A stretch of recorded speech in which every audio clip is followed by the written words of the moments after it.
It is Tuesday, December 3rd at 6:05 p.m. City Clerk, has this meeting been properly noticed? Yes. Can we have roll call, please?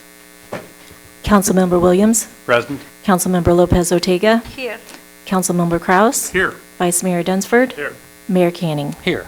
If you've not already done so, please silence your cell phones, and now if you are able, please stand and join for a salute to the flag. I pledge allegiance to the flag of the United States of America and to the republic for which it stands, one nation, under God, indivisible, with liberty and justice for all.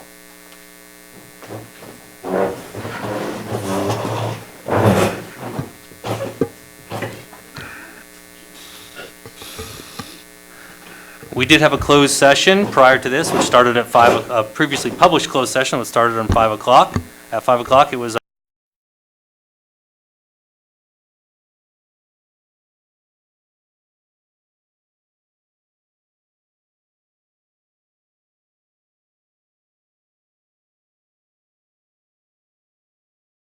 on a personnel matter, a mid-year review of the city manager, and we'll actually address that in a later agenda item further down the agenda tonight. We will now move on to oral communication. This time is set aside to receive comments from the public regarding matters on the consent calendar or matters of municipal concern that are not on the agenda. Pursuant to Government Code Section 54954.3, also known as the Brown Act. However, the council cannot consider any issues or take action on any requests during this comment period. Speakers are encouraged to limit their comments to a maximum of 3 minutes so that all speakers have an opportunity to address the city council. Is there anyone interested in addressing the council on a consent calendar or a non-agendized item? Yes, please. Please share with us your name and your address should you so choose, but you are not required to do so. Larry Hansen, Calistoga. Thank you very much for letting me speak. I have a concern about these bicycles that are owned by the resorts and people that are riding them. More often than I care to even think about, I have encountered people dressed in black, riding black bicycles on dark streets, and they just swerve out into traffic as if they're the only people on the road, and it's an accident waiting to happen. There are no lights on these bicycles, there's just reflectors. And I would very much like to see the council address the problem with the various resorts that are lending these bicycles out. Thank you. Thank you very much. We do participate in all of the resorts that issue bicycles or have them available to their guests do participate in a bike safety class every other year that they're supposed to impart that wisdom upon their guests, as well as have in each of the rooms, or at least in some cases on the bike, what the rules of the road are. But at the end of the day, it is human behavior. They are supposed to have lights on them, that I believe to be a state law, so we will bring that to their attention again. But thank you for that. Anyone else interested in addressing the council on a consent calendar item or a non-agendized item? All right. With that said, I will bring back for the council's consideration, adoption of the agenda as presented, and I'll say modification is requested. So moved. Second. I have a motion by Councilmember Kraus, a second by Councilmember Lopez Ortega. All those in favor? Aye. Any opposed? Thank you. Motion carries. Moving on, council requests and ideas for discussion. Council Member Lopez Ortega. I have not been tonight. Thank you. Council Member Williams. You know, I attended the WIC meeting. That's the county's water advisory committee meeting, but I want to organize a report, and I'll bring that to the next meeting. So that'll become forthcoming. Thank you very much. Council Member Kraus. Nothing tonight. Vice Mayor Dunsford. Nothing. All right. Just one announcement. We do have, as most of you know, the 24th annual Calistoga Lighted Tractor Parade is this Saturday at 8 p.m. One of the things that Calistoga has become very well known for around the world. So that will be this Saturday. And yes, the barricades will be up again on Lincoln Avenue for the protection of all those children who wander out of the care of their parents' eye. So, yes, prepare for the barricades. Last year, we had about 16,000 spectators, so What time did you say? 8 p.m. Or 7. is it 7? 7, yeah. Like I said, 7 o'clock. So if you get there at 8, But what if it rains? it's rain or shine. That's right. There it is. I just remembered that I told someone earlier today that it was at 8 o'clock, so Uh-oh. Better call him. got to remember who I told that. All right, moving on to the city manager's report. City Manager Kern. Good evening, Mayor and council members. A couple of quick items. Finally got some good rain. Hopefully we're done with PSPS for a while. No major issues with the storms. Staff responded to things as they came up. Since Thanksgiving, Kimball Reservoir has added 15 acre-feet, so that's pretty impressive. The state has issued their early allocation for NBA water. 20% is our allocation right now. That's 385 acre-feet. Represents about 60% of our annual water supply, so we're in good shape there. And for 2019, we will have 1,500 acre-feet of carryover water in our bucket. So we're sitting very, very well there. I'd like to remind everybody that we are out with the community survey. Friday is the close for people to complete that. We've had just under 460 responses, so it's pretty impressive. So I just want to let everybody know that if they want to choose to fill that out, they need to by Friday. And then not only are we having the tractor parade, but there's also the Friday holiday craft fair. That'll be here at the Sharpstein parking lot. And we're expecting rain, so they're going to have that under a tent. And then they'll have overflow here in the community center. And then on Christmas Day, from 12 to 2, we will have the 36th annual holiday community luncheon. This year it'll be held at the Boys and Girls Club, and that's at 1401 North Oak Street. People are welcome to donate things, food items if they so choose to. And for those that are homebound, we will deliver meals, but they do need to call the Park and Rec Department before December 18th. And the phone number is 942-2838. And that's all I have. Thank you very much. We have no proclamations, presentations, or awards, so I'll entertain a motion on the consent calendar as presented unless an item is requested to be pulled. So moved. Second. We have a motion by Councilmember Kraus, a second by Vice Mayor Dunsford. All those in favor? Aye. Aye. Opposed? Motion carries unanimously. Thank you very much. Moving on. Letter J, public hearing, item number 6, consideration of proposed amendments to Calistoga Municipal Code Title 17, zoning to implement recent state legislation to promote the development of accessory dwelling units, also known as ADUs, by revising development standards and streamlining permit review, ZOA 2019-2. The recommended action is to introduce the ordinance and waive its first reading. Taking us through this will be Director Goldberg. Welcome back. Thank you, Mayor and Council. This is the third triennial package of accessory dwelling unit amendments brought to you by our esteemed state legislature. I went back and looked, and it's kind of every 3 years they come up with some more things they want to throw at us for what used to be called second residential units and are now called accessory dwelling units or ADUs. I just wanted to briefly give you an overview of what they are and what form they can take, and I thought a PowerPoint might be the easiest way to explain some of the most significant changes. I do just want to caution you that there were, I think, 18 different bills that addressed ADUs, and I just sat in on a webinar last week where everybody had a lot of questions because there's conflicts among various ones. So I wouldn't be surprised at all if I'll be coming back to you in a couple months once they sort it all out and do some cleanup legislation. But I was anxious to get it before you because it's going to go into effect January 1st, whether we take any action or not. So thought it might be best if we had something in place. And that was the wrong way. So currently, our ADU definition means that an ADU is a residence that provides complete independent living facilities. It's located on the same parcel as an existing primary single-family dwelling, and it may be rented, but it has to be for at least 30 days at a time, just like all of our rental provisions. There's various types of ADUs, detached, completely separate. It can be attached, sharing one wall. It can be interior through the conversion of some existing space. It can be the conversion of a garage, and it could be built above a garage.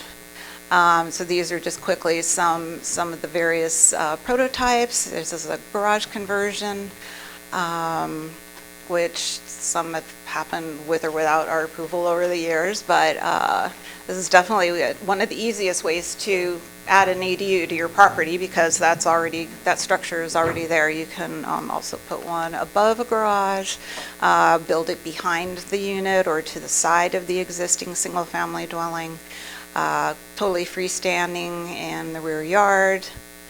Then there's something that's really become highlighted this year is the concept of junior ADUs, and we have allowed those in Calistoga. We've never made a big deal about them. They're created often through the conversion of a master bedroom within a house or some similar space.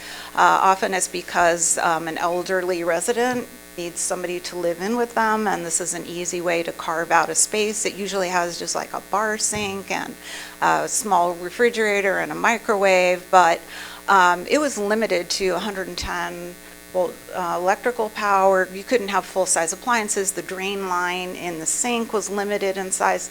So frankly, it wasn't a big deal. In fact, most of them don't have their own bathrooms. So they would have an interior connection to the house, and they may also have an exterior connection. So we've allowed these, didn't really charge any impact fees or anything for them, because frankly, if it doesn't have its own bathroom, it's not really a dwelling unit, because a living unit has to have sanitary facilities.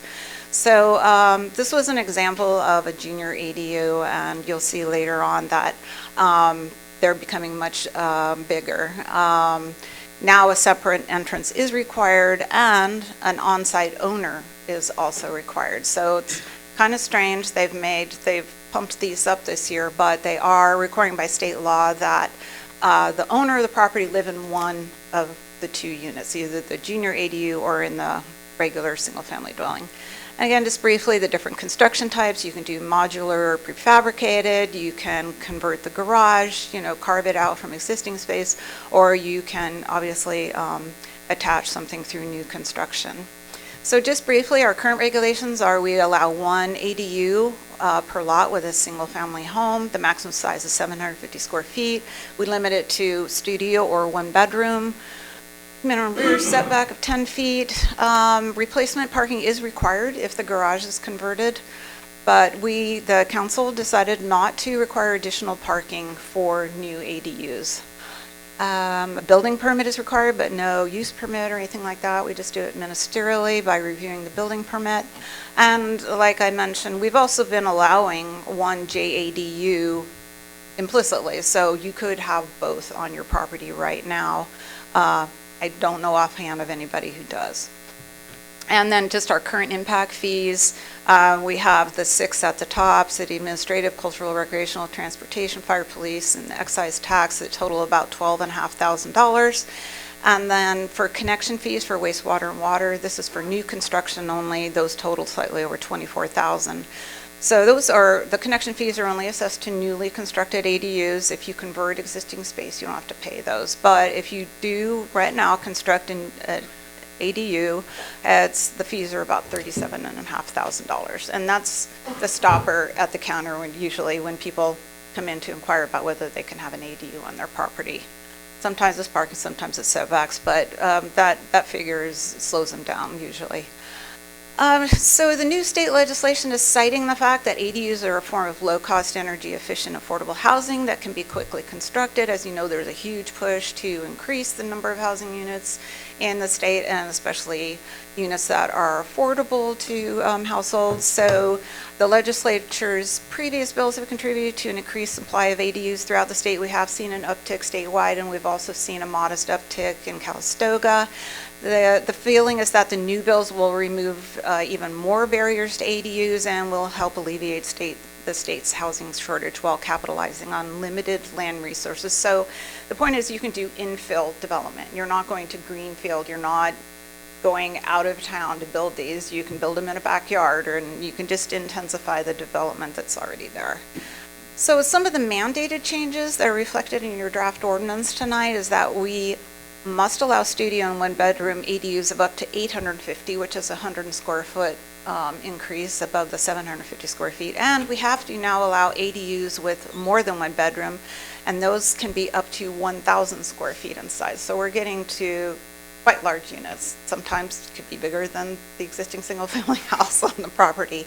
We cannot require replacement parking. If the garage is converted, no longer have to provide replacement parking on site.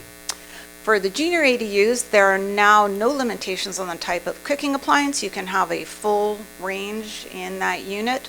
There's no limitation on the waistline size or the type of electric service. And if they are created, an ADU or JDU, if it's created through the conversion of existing space, we have to allow a building of expansion of up to 150 square feet just for ingress and egress.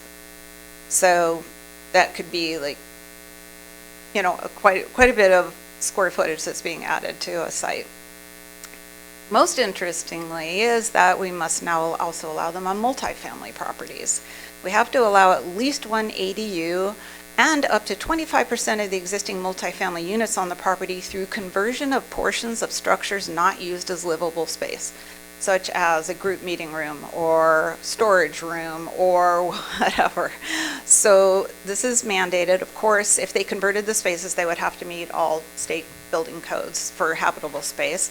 And we must also allow for the construction of up to 2 detached ADUs on a multifamily lot, subject to height limit and minimum setbacks. So you could theoretically convert some of the existing space within that building, and you can also construct a couple more units on the site if we can figure out how to squeeze them in.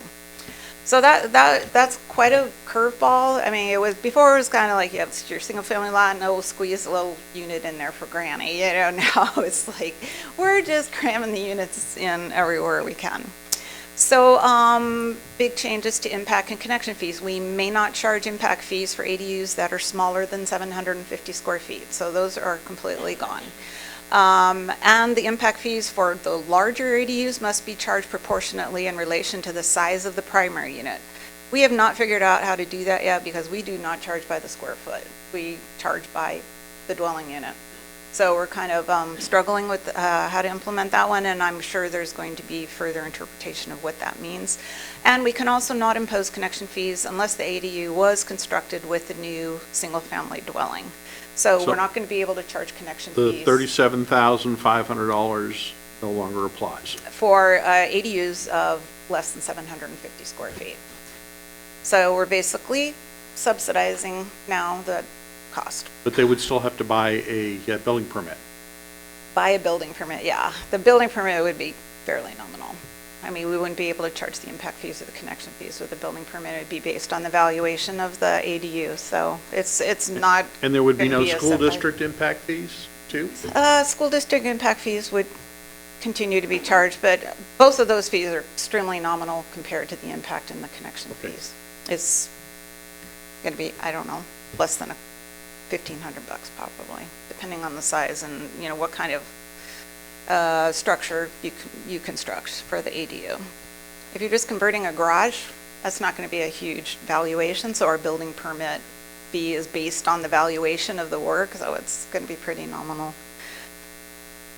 So the effects of the code amendments, we specifically have to allow ADUs and one ADU and a JDU on a single property in addition to a single-family dwelling. So you'll hear a lot about, well, single-family zoning has now gone away and you can have a triplex on every lot. That's not going to happen for a number of reasons. They're talking about it in Minnesota and Oregon, and everybody's getting rid of single-family zoning. And I really think it's, again, going to be consistent with what we've been seeing. You know, maybe one on a block, or maybe two, but, you know, no, not everybody's going to want these or have the wherewithal still to construct them. But I have heard that lenders are interested in specifically lending against ADU construction. So we will also be increasing the ADU maximum size, and we're going to be allowing more than one bedroom. We're going to allow the conversion of garages and carports without replacement parking, and we're going to be allowing ADUs in multifamily structures through the conversion of space and also the construction of additional units on site. So one thing that we are recommending, besides, you know, just bringing our code into conformance with all of this new legislation, is that if we do add ADUs on a multifamily site, that we do require one parking space for each of the ADUs that are constructed in a separate structure, not the ones that are created through conversion of existing space. We are allowed by state law to do so. And the feeling is that for multifamily sites, for single-family sites, the council felt like, you know, if you have one per block, it's not going to have a huge on-street parking impact. For multifamily construction, could be a completely different thing. As you probably know, near apartment projects, condo projects, the street parking is always taken up. So that would be something that we're recommending. It is included in your draft ordinance, and as I said, it is allowed by state law. It's not precluded by state law, should I say that. So we're recommending that these code amendments be adopted because it would bring our municipal code in compliance with the new state laws. Of course, it would further facilitate the development of ADUs and JADUs. It will also result in the loss of revenue from impact and connection fees. There's no two ways about that. Again, there are inconsistencies among state bills that need to be resolved, and I will be probably coming back to you again to amend the code after the cleanup legislation. And as we run into things, we've already run into some things. So somebody came in with a duplex, which is 2 connected units. Can they have an ADU? Well, they're not single family and they're not multifamily, because multifamily is 3 or more units that are attached. So right away, we have somebody coming in with a duplex and they want to know, is this third unit I'm adding, is that a multifamily unit even though it's detached, or can I do both? Can I add the third unit and an ADU? And we're just like, yeah, that's a great question. I don't know, you know. So we have sent some of these questions up to our planning lobbyists, you know, for some guidance. And I know there's going to be guidance coming from Housing and Community Development from the state, but they usually take their sweet time with this kind of stuff. So there will be guidelines. And in the meantime, we need to get this implemented, and we're going to have a, you know, line out the door on January 2nd, trying to get these, no. So besides the draft ordinance, I've also given you track changes, marked up copies showing where the changes are from our existing standards, and I'd be happy to answer. By the way, the Planning Commission did hold a public hearing last month on this item and recommended the amendments to you. Thank you, Director Goldberg. Council members, questions? I have some questions. Please. Thank you, Lynn, for this report. Are all these changes mandated by the state, or we don't really have a choice on this, do we? No, we do not. Yeah.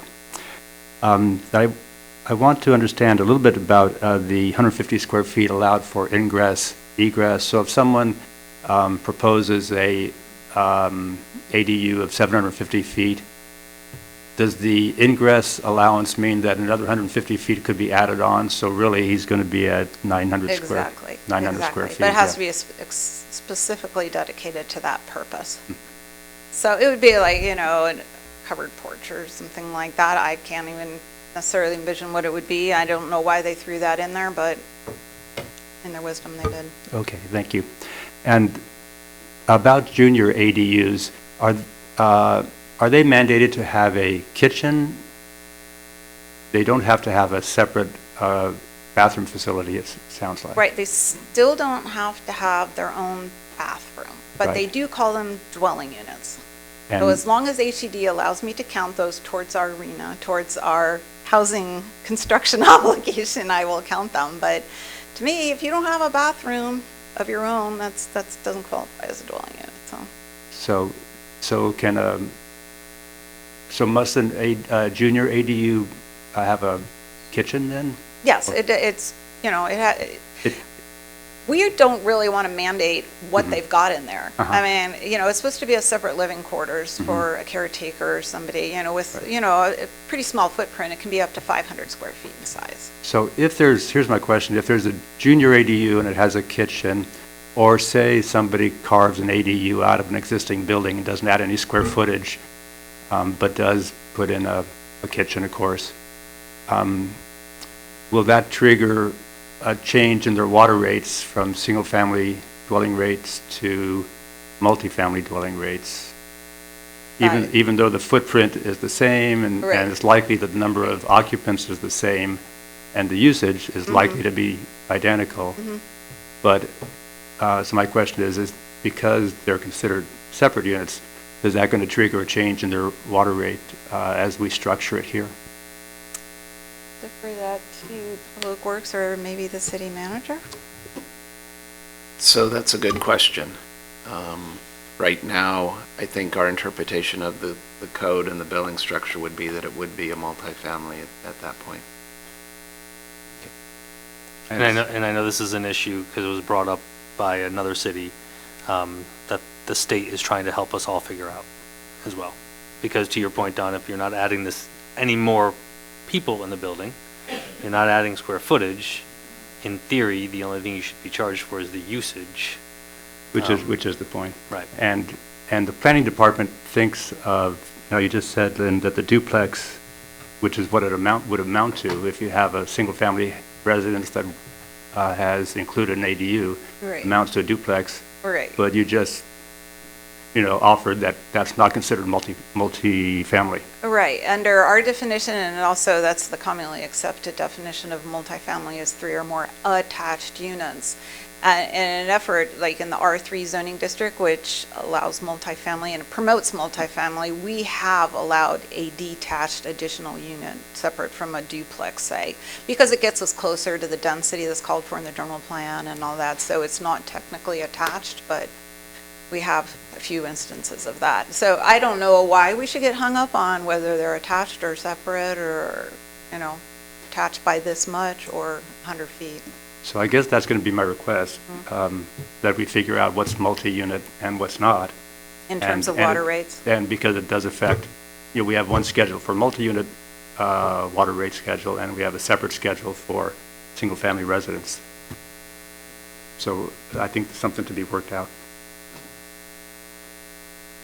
So I think what we would recommend is direction to staff to, I guess, engage with our rate study consultants. How are other agencies dealing with this? And is there the ability to create a new rate structure? And I'll say for starters, we would look at the junior ADUs because it feels like there shouldn't be a significant increase in water usage. But we do need to recognize that those could be rented out as well because they are separate dwelling units. So it's a fuzzy area, and we're not sure how to navigate through that. Thank you, Lynn, for this report. Other council members' questions?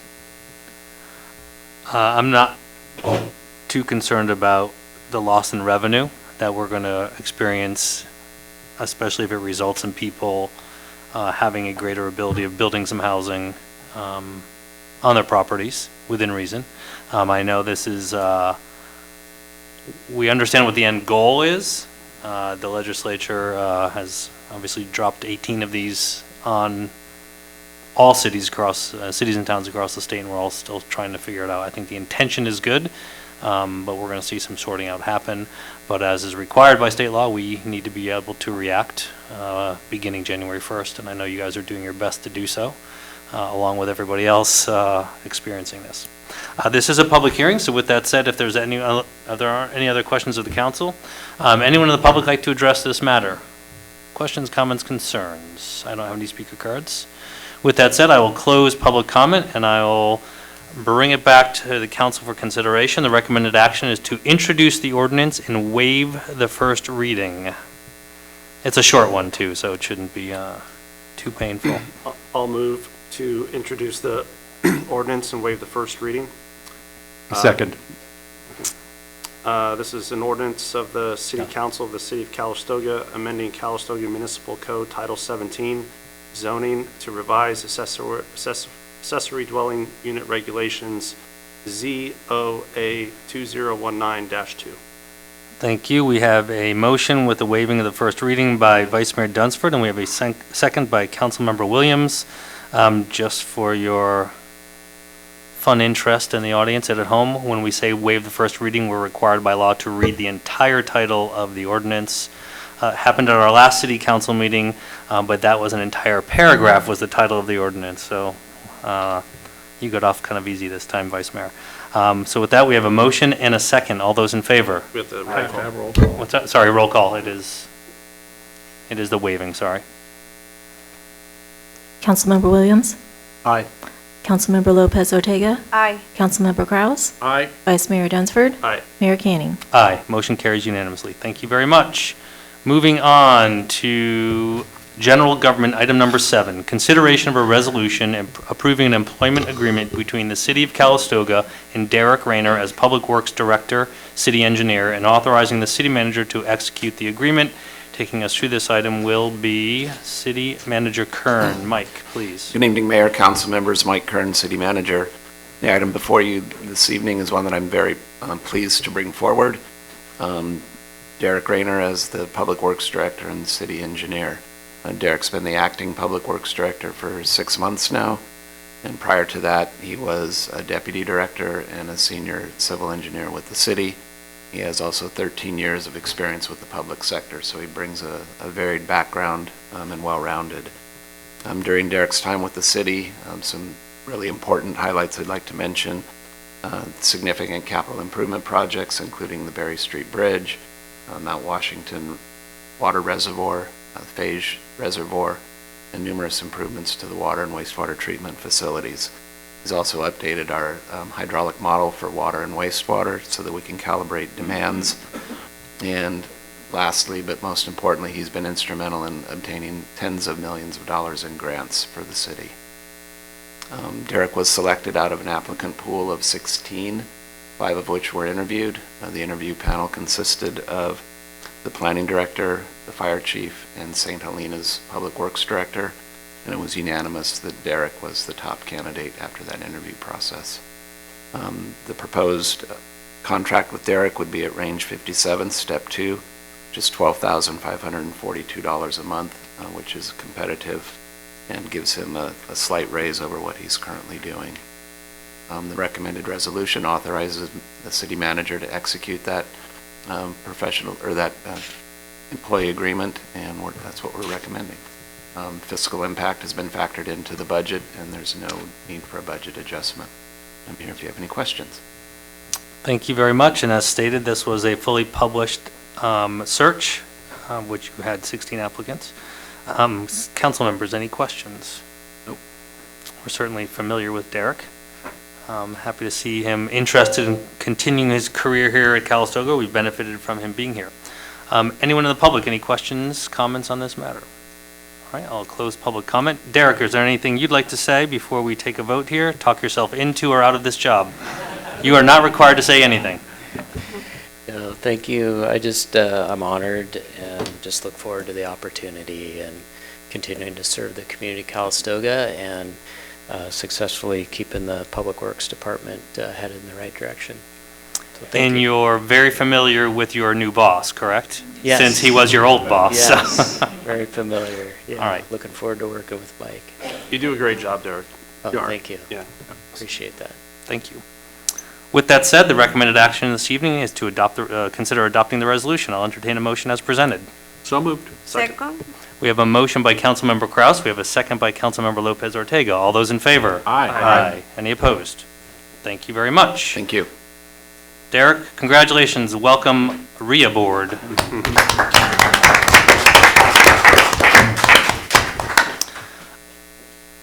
Item number 8, approving, authorizing, and directing execution of certain lease financing documents, approving a preliminary official statement, and authorizing and directing certain related actions. The recommended action this evening is consider adopting the resolution.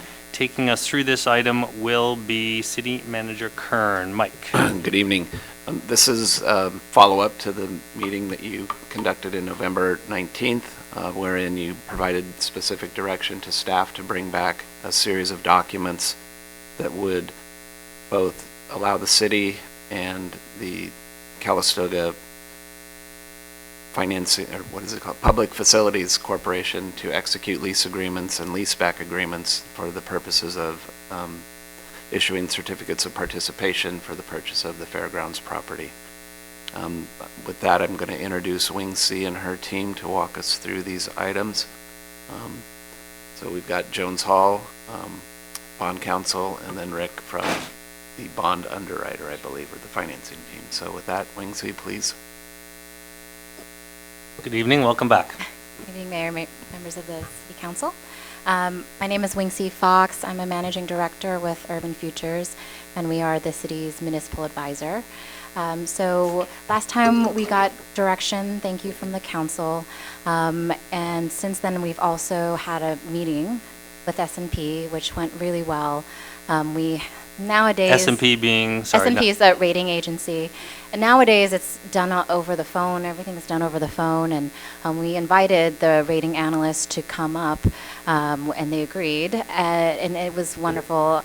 Michael and Gloria did a great job representing the city and all the strengths of the city, and then we went on a little tour that Mike took us on to really show the development that's coming online, what's happening here. We took a look at the fairgrounds, so I think it went really well. We should be getting the rating tomorrow, as well as insurance and surety bids. So tonight, before you is an item to authorize the issuance of the COPs along with all of the documents, the form of the documents to be approved, and it also allows certain officers to make any final adjustments that are not material in terms of finalizing and executing the documents before closing. So if there's any specific questions about the documents or the good faith estimates that are there, we're happy to field any of them. Sure, so in the last meeting, you took us through in great detail what our options were. The council gave direction. Have there been any significant changes, surprises, advantages that we weren't aware of in our meeting of November 19th, or is it pretty much as you presented it? Since the last meeting, rates have gotten better, so they've dropped. So right now, it's looking better, but we are still quite far away from pricing. So we don't know what the market will end up being, but right now it's looking better. We're running the numbers fully taxable, level debt service, 30 years. So hopefully it holds the pricing, but no surprises. And if you can just give a quick summary for some of the folks who at home who weren't watching or in the audience who might not have been here, what is the summary of what your recommendation is to us in terms of, is it taxable, not taxable, how long? Right, so Dave Bullet points Walton is from Jones Hall gave a fantastic, scintillating presentation about taxable versus tax exempt. And, you know, with the small differential between taxable and tax exempt rates right now, City Council recommended that we go with fully taxable. That will allow ultimate flexibility with the final uses or the decided uses of the fairgrounds. So that's the structure that we have continued, and that's how the documents are structured.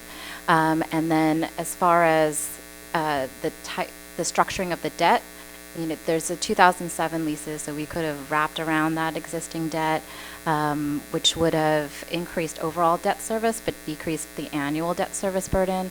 City Council decided to go with level debt service in terms of so as to save more in overall debt service, and then also go out with a 30-year term, which is very typical of tax exempt and taxable municipal financings for long life projects. Great, thank you. And as when we were being presented the options of taxable versus non-taxable, I think the council stated that it was pretty clear that the most flexible and the difference between taxable and non-taxable was so small that we felt it was more beneficial for us to have the flexibility and what could be done on the property on the taxable financing option, which is what we're moving forward with. Exactly. Or it's what's being presented for us to consider. That's right. Great. Council members, questions? I've got a couple of questions. The interest rate that we we're told we might expect was, I believe, 4.66%. And that was based on a standard S&P rating of A. And you say that we will know tomorrow whether we did better than an A or did worse than an A. Yes. We should know tomorrow. They're going to committee tomorrow. They'll let us know what the rating on these bonds will be. Okay, so if I don't know what the next rating lower than an A would be, but let's say it's an A minus. How would that affect the interest rate? And are we then locked in to proceeding? So we won't be locked in until we actually price and sell the bonds, and Rick can also speak to this question. The rate differential can be anywhere between a 5 to 10. It depends on the market is really the answer.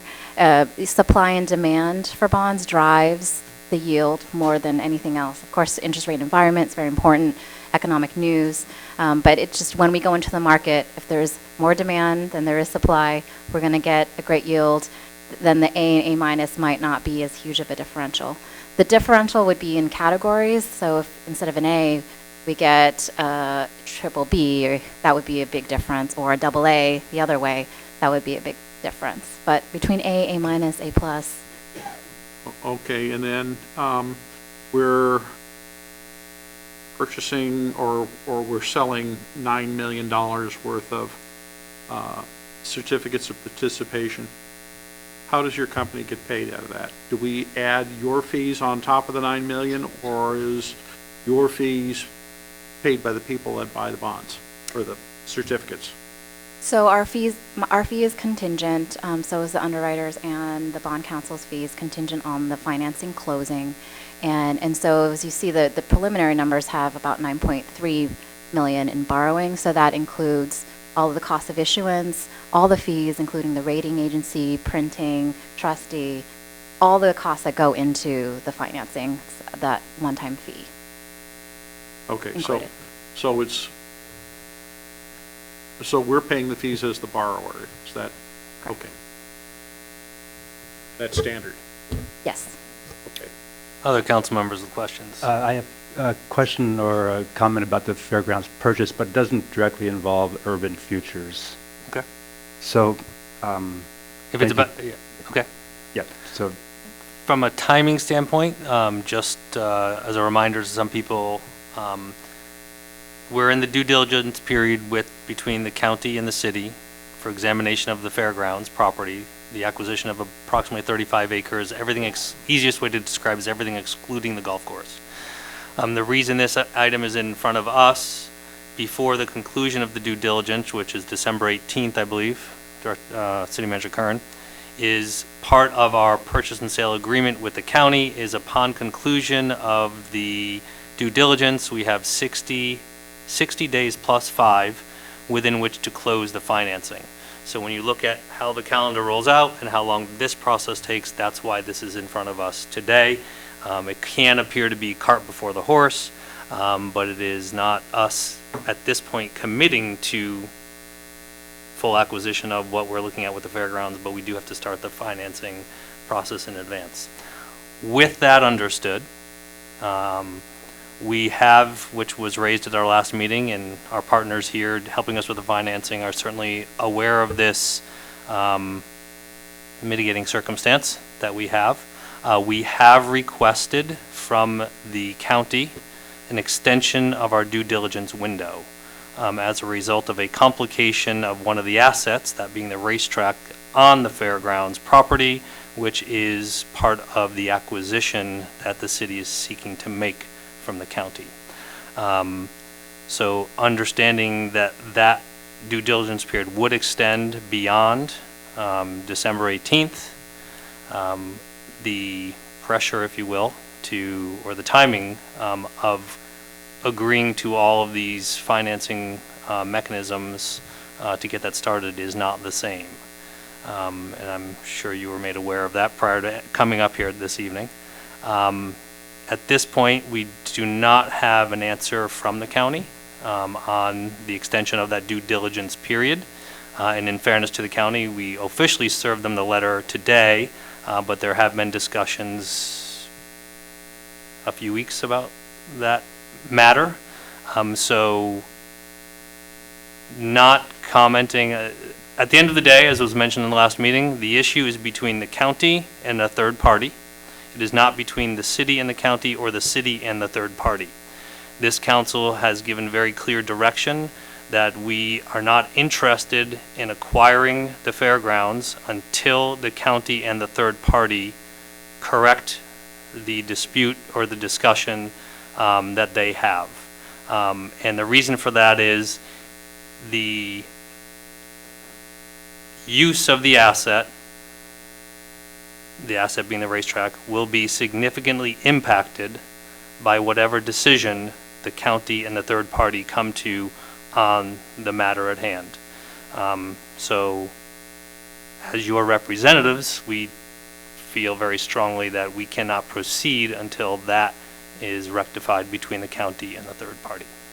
So what we have in front of us today, which I'll take public comment on, is the financing package from our partners, and then the decision the council will need to make is whether we proceed with that today or we continue this item until a future date when we have resolution between the city and the county on their matter with the third party.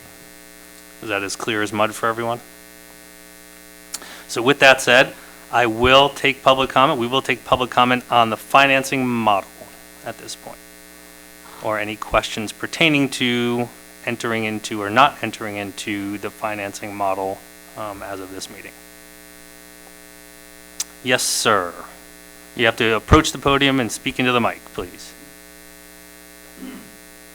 Please share with us your name and your address and limit your comments to 3 minutes. Thank you.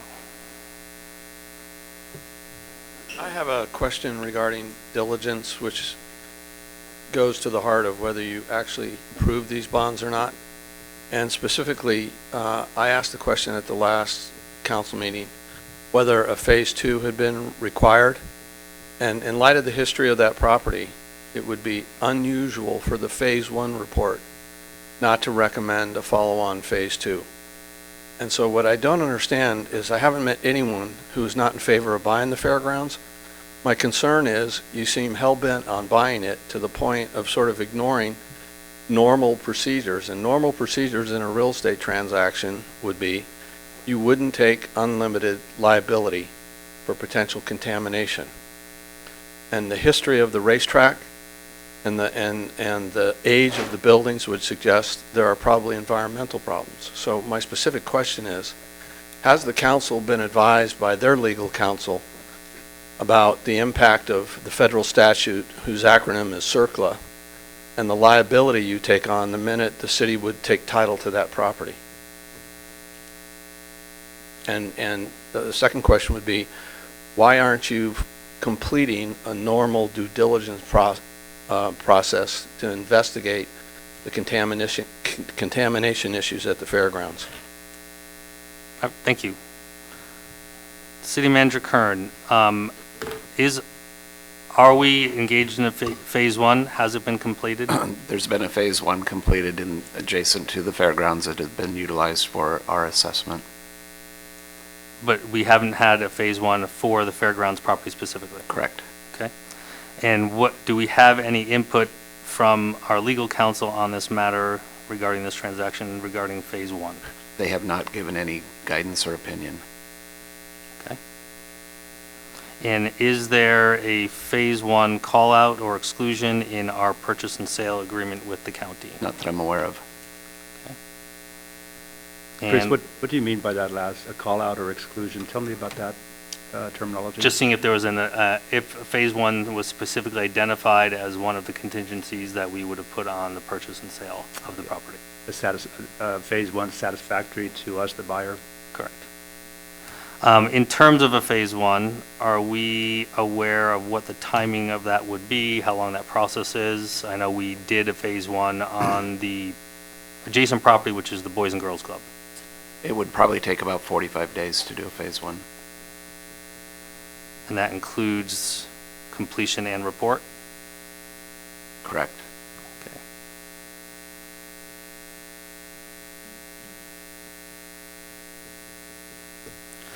Anyone else in the public? Any questions or comments on this item? Yes, please. Please share with us your name and your address, should you so choose. My name is Dave Ross. I live in Calistoga. Thank you, council, mayor, staff. In the current financing model of, I believe, $9 million, what portion of that has been set aside for, as was brought out in the paper, this inordinate amount of deferred maintenance that's going to have to be addressed? If you don't buy it, somebody else is going to buy it. That's like a several thousand-pound gorilla sitting in the purchase agreement room. Thank you. Thank you. So, City Manager Kern, the original purchase price is about 7.7 And change. and change, and then what else is included in that 9? There was About 1.28. Thanks for doing the math, but there were some immediate actions that were needed. So one of the things that I think is most critical going forward is the condition of the roofs on the 2 large buildings and the snack shack. Those estimates for repair and or replacement are just under $560,000.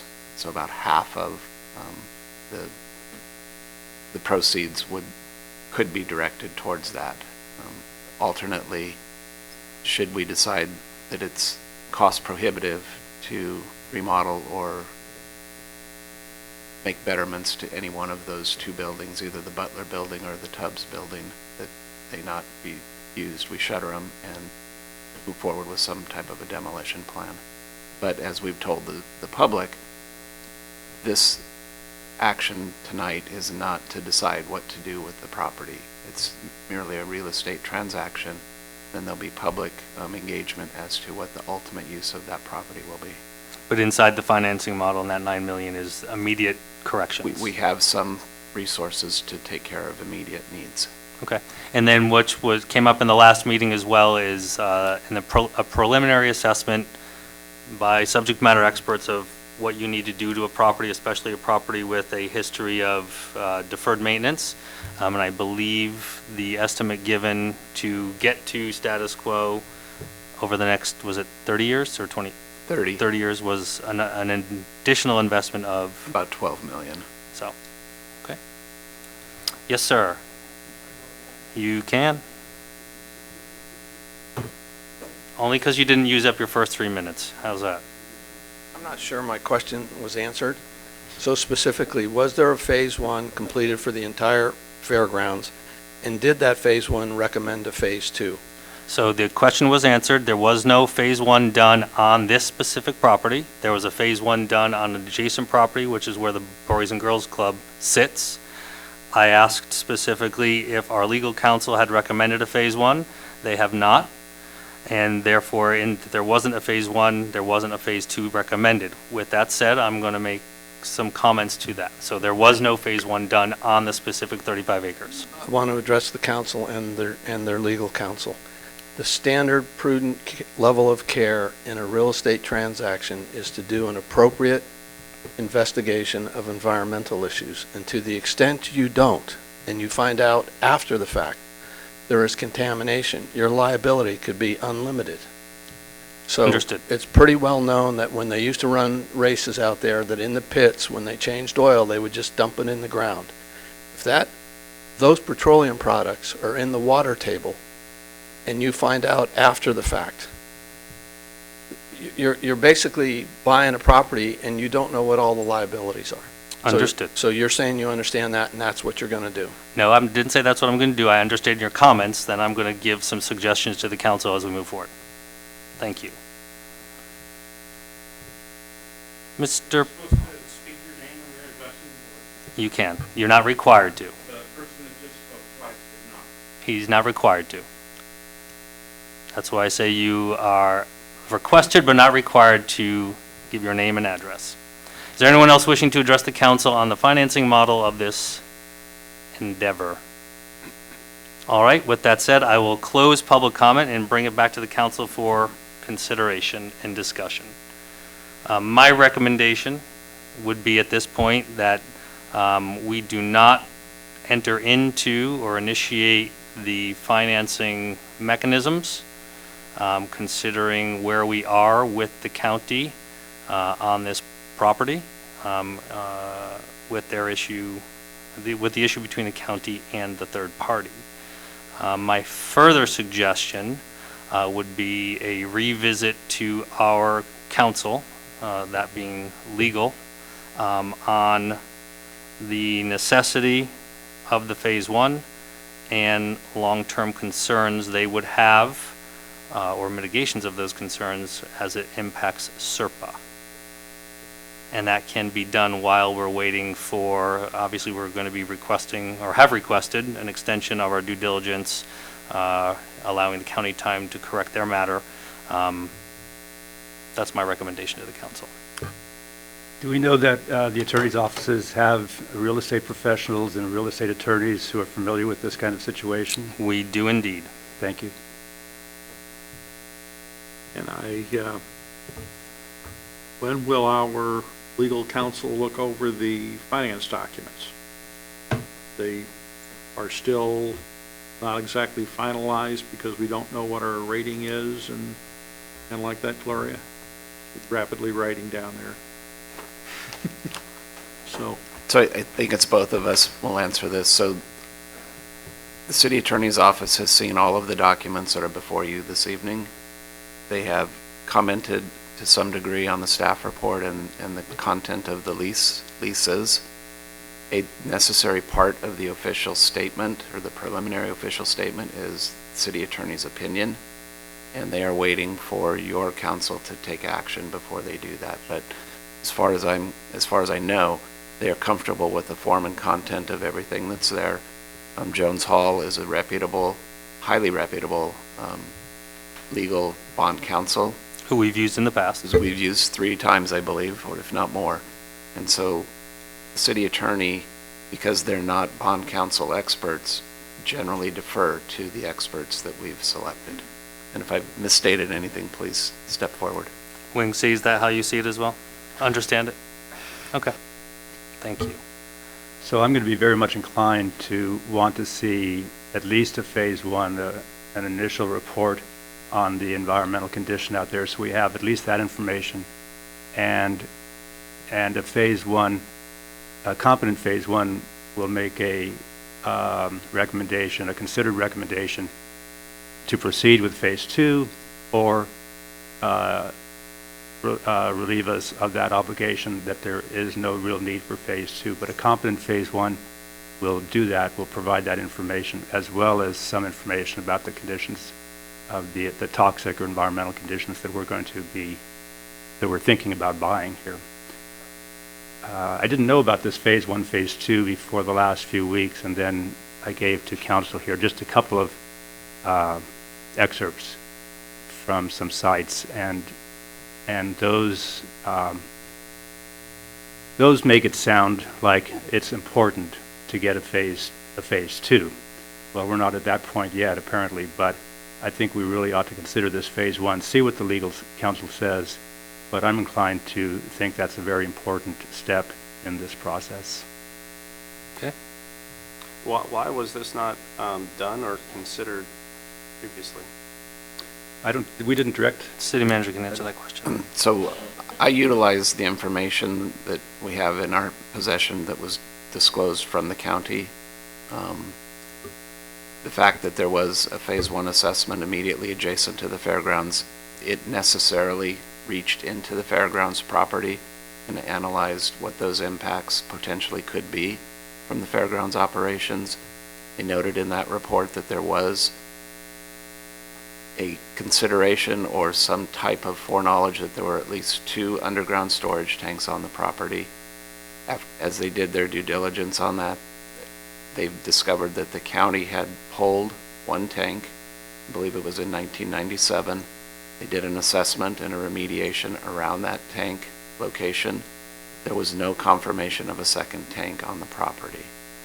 They also, as part of the stormwater management program, have done periodic inspections of that property, looking for hot spots, as they call them, for sources of potential contamination. Those have been addressed to the degree that the county can. There's 2 above ground storage tanks that have some concern, but the county ultimately addressed those to the satisfaction of the stormwater group. So those were the documents that I was relying on. The Phase 1 assessment would also, to some degree, evaluate the condition of the buildings as to whether or not they have environmental issues.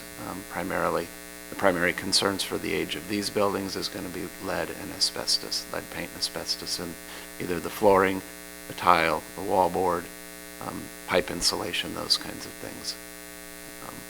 It's, from my experience, given the age of those buildings, it wouldn't be uncommon for that, for those materials to be found. So it is what it is with regard to that. So that's how I've made my determination that I'm comfortable going forward, but certainly take council's direction to undertake some additional assessments and studies. In the documents to this point during due diligence, in term of there's been no disclosures from the county on anything else that they're aware of? No. Okay. And we have, well, most of you probably know Michelle Kenyon, who's our official city attorney. She's part of a much larger law firm that represents dozens, if not hundreds of cities, which has an entire division of land acquisition specialists. And this whole process has gone through that division at our law firm, correct? Correct. Okay. So again, my suggestion would be we, in two phases, two parts, we continue the item on the financing based upon the situation, based on the fact that we've asked for an extension of due diligence between ourselves and the county for them to settle their matter. And to part two, direct staff to reaffirm with our legal counsel their level of comfort based on all the documentation they have available to them and the actions taken by the county on this property as to whether or not a Phase 1 is recommended moving forward. Unless there's further discussion. I have a question for Mike. You know, when we put the storm water excavation through the middle of the racetrack and did that work there down from Grant Street, was there any contamination detected in the spoils from that? None that I'm aware of. And would that have been part of a evaluation of when they put that drainage in? I mean, they had to do something with the spoils. We put the spoils back for the most part, but we did off-haul those, and we have them. I think if there was anything of significance that was noted, either through discoloration of the soil or odor, the contractor or our inspector would have said something. And to my knowledge, neither of those occurred. And of course, that wouldn't be all telling. I mean, you actually have to test the soil to see if there's lead in it, for instance, let's say, or... It would be the hydrocarbons that would be the constituent of concern there. Any other questions? So I think City Manager. Continuing the item or the resolution, I think the information packet that you have isn't going to materially change. So I want to thank the financing team for the efforts that they've put forward, and we'll continue to work with the county to bring this home. So to that end, to the financing team, knowing you don't have a crystal ball, are we putting the city at any significant financial risk by continuing this item, which could be upwards of 60 days? Come on, predict. What's the economy going to do? What's the stock market doing? What are those other three guys? And then I'm going to retire. After I make the prediction, I'm going to retire. They're making you do all the work, Lindsay. So I am going to ask Rick to add some more color. He's the underwriter. So we were aiming for a January pricing because it tends to be a good time to price. As I mentioned before, supply and demand is a big driver for yield. And So around that time, people are starting to wake up from the holidays, but the supply isn't as high. So, generally, it's a better time to issue. If we continue this item and we can still meet January pricing, I think it'd still be ideal, but it comes down to when does the city need the money, and that's when we'll go to market. Okay. Any color you want to add to that? You're here. And by the way, thank you to the three of you for taking your ties off before you came in. It makes We Calistogans remember. very nervous. Right, we remember it. Hi, I'm Rick Brandis with Brandis Tallman. We're the underwriter. Give you a little perspective. Historically, right now, where Treasury bonds are about 22 basis higher than the all-time low on the 30-year Treasury. And so we don't know where that'll go in January or February. Nobody can tell you that. But we are about 125 basis lower than where we were last November. So we're at a good time right now, and hopefully that'll continue. That's all I can tell you. Okay. That's not much, but that's all I can tell you to give you a little bit of perspective, okay? Fair enough. Okay. Why don't I just jump up, since we're here, James Wozniak again from Jones Hall, my partner Dave Fama from Jones Hall. We're the bond counsel on the transaction. Just to reiterate what the city manager already said, the documents before you, the property lease, the lease agreement, the trust agreement, they're in substantially final form. The blanks you see are to insert the final pricing information. So once we go and market and sell the bonds, we'll know the interest rate, we'll know the exact principal amount of the bonds. That's when those blanks will be filled in, as Wingsy and Rick already said. So again, agree with the city manager. The documents aren't going to change. The legal documents aren't going to change between now and January. We just will need to get your approval on them before we can go and price the bonds.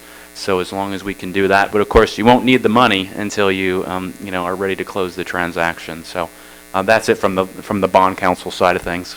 And would our continuation of this item be considered a hesitation or a concern by S&P in their rating that they're going to give us tomorrow? No, I don't think there's any concern about that. If we all stay quiet and nobody tells them, they'll give us the answer? That's right. Go ahead, sure. A slight caveat for that, and it's unusual to price bonds more than, say, 90 days after you get the rating. Okay. So, they don't have a hard and fast rule of how long a rating would last, but there's a chance that they'll just ask for updates and they'll have to go to their committee again just to reaffirm the rating. Okay, thank you very much. So with that additional information, council, my recommendation is, well, A, we continue this item until we have some response from the county on our request for the extension of due diligence, allowing them time to rectify their matter. Are we okay with that?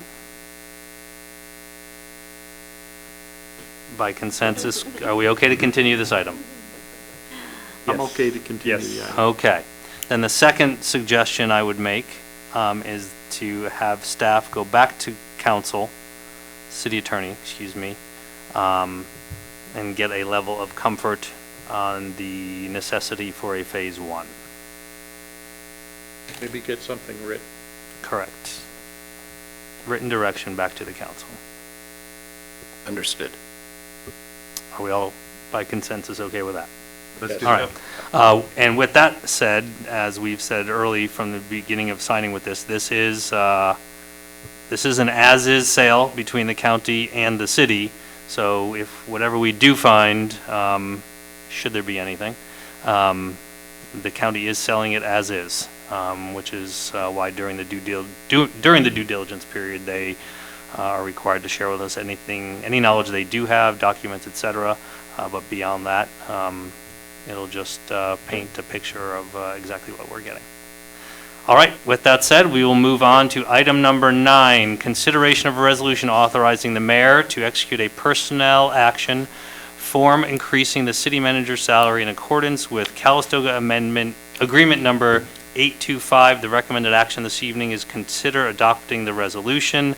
Taking us through this will be myself. I'm sorry, Gloria.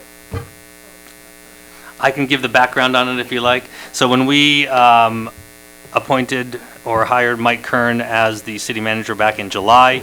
Part of that contract agreement was a pause and increase full contract salary increase until after his first 6 months, and in which case we bring him in for performance and job review up to that point, which is what our closed session was at 5 o'clock. Council shared kudos and concerns. City manager shared kudos and concerns, and it was the council's decision to move forward and continue with Mike as our city manager. We are all benefiting greatly from that. As such, we will be approving the trigger in the increase as was already negotiated and outlined in his agreement in July of this year. So with that said, Gloria, if you want to give us any of the facts and figures, detail, and then we will open it to public comment. All right, thank you, Mayor and City Council members.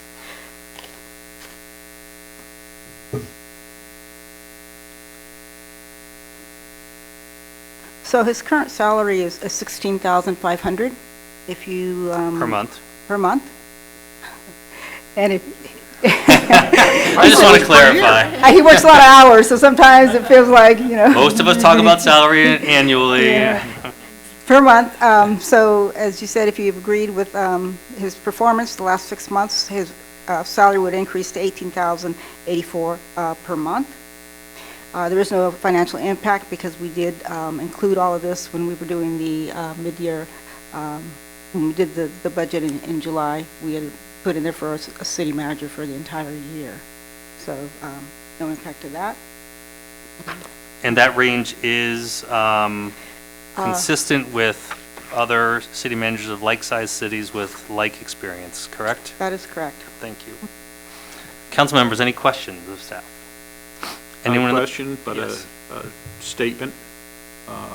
When we made the decision to make the offer to Mike, the city did save some considerable amount of money on a recruitment, which probably would have been somewhere in the neighborhood of $20,000, I think is what we spent the last time, maybe $30,000 to do a recruitment. And we also saved a considerable amount of money on relocation expenses. So while those weren't the big reason why we continued with Mike, we continued with Mike because he really knows the city. He was able to pick up where the previous city manager left off and bring the city forward, particularly considering that at the time we were in the middle of budget. So while to many people that may be a considerable salary, and believe me, I wish I was making that, it is well-deserved, and the city ultimately, I think, has a good deal with Mike. Thank you. Anyone else? All right, anyone in the public wishing to address this matter? All right, I will close oral communication. I'll entertain a motion as presented. So moved. Second. I have a motion by Councilmember Kraus. I have a second by Councilmember Lopez Ortega. All those in favor? Aye. Aye. Opposed? Motion carries unanimously. Thank you very much. Ladies and gentlemen, we will adjourn to our next regularly scheduled meeting, which will be January 7th. There is no second meeting in December. So with that said, enjoy your tractor parade. Enjoy any holiday you celebrate between this period and January 7th. Be safe, have fun, and enjoy. Good night.